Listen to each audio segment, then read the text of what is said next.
কাকরাইলে hotel Rajmani ইশাখা এবং Wills little flower স্কুলের মাঝখানে ২৫ কাঠা জমির একপাশে রাজুকের অনুমোদন নিয়ে বহুতল ভবন বানাচ্ছিল ডেভেলপার কোম্পানি রোজা প্রপার্টিজ।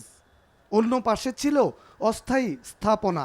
সোমবার দুপুরে হঠাৎ করেই কে বা কারা এই জমি দখলে নিতে যায়। বুলডোজার দিয়ে তারা স্থাপনা গুড়িয়ে দেয়। এ সময় সাংবাদিকরা ছবি তুলতে গেলে কয়েকজন যুবক এসে বাধা দেয়। তাদের এক বড় ভাইয়ের সাথেও কথা বলতে বলে সাংবাদিকদের।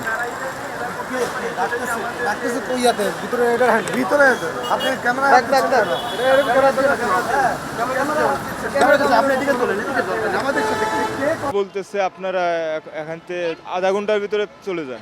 মালামাল নিয়ে যামু, তাও আমরা গেট লাগাই দিছে এবং থাকতেও দিতেছে না, আবার ইট ফাঁকার মাথাছে। হঠাৎ করে দেখতেছি যে 12 তলাতে সবকিছু আমাদের মাল সাবানা সব বাইর করে দিছে, কার ডাকে নিয়ে গেছে আমরা কিছুই বলতে পারতেছি না।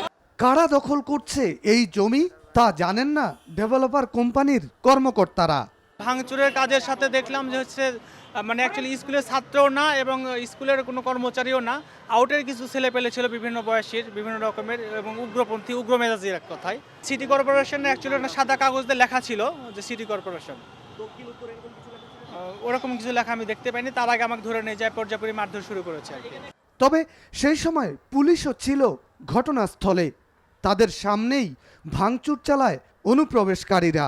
আমাদের দায়িত্ব যাতে আইন শৃঙ্খলার অবনতি না ঘটে। আমরা এখানে আসছি, এখানে দেখতেছি ভাঙচুর হচ্ছে, আমরা এদেরকে তাড়াই দিছি এবং যাতে কোনো পক্ষ কোনো সমস্যা না করে এই ব্যবস্থা দেখতেছি। যদি কারোর মধ্যে জমির ভিতরে মামলা থাকে তাহলে তারা আইনানুগভাবে সেই ব্যবস্থা করবে যাতে ভাঙচুর না হয়, সেই জন্য আমরা এখানে আসছি। পরে দেখা যায় দখলকারীরা পাশের উইলস লিটল ফ্লাওয়ার স্কুলের নাম ঝুলিয়ে দিয়েছে দখল করা জমির উপর। এমনকি ক্রোকি সম্পত্তি হিসেবে আদালতের নির্দেশনাও মানেনি তারা। স্কুলের নাম ব্যবহার করে কারা দখল করছে এই জমি এ ব্যাপারে স্কুল কর্তৃপক্ষের সাথে কথা বলতে চাইলেও তারা কথা বলতে রাজি হয়নি। সিটি কর্পোরেশন লেখা বুলডোজার দিয়ে কারা দখল করলো এই জমি এ ব্যাপারে কথা হয় ঢাকা দক্ষিণ সিটি কর্পোরেশনের মেয়র সাইদ খোকনের সাথে।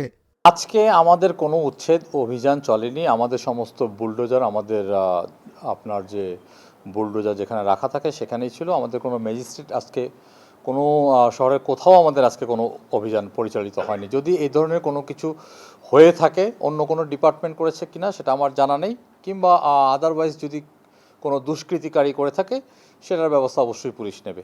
আমি আপনার ডিএমপিকে ইনফর্ম করব বিষয়টাকে ইনভেস্টিগেট করার জন্য। তাৎক্ষণিক তিনি দখলকারীদের বিরুদ্ধে ব্যবস্থা নেয়ার নির্দেশ দেন। এটা কারা করেছে সেটাকে আপনার ওখানে ফোর্স পাঠাতে বলেন পুলিশ কন্ট্রোল রুমে। আমি পুলিশ কন্ট্রোল রুমের আপনার কমিশনারের সঙ্গে কথা বলছি, আপনি মেসেজ থ্রো করেন। Shafiq Shahin, NTV news, Dhaka.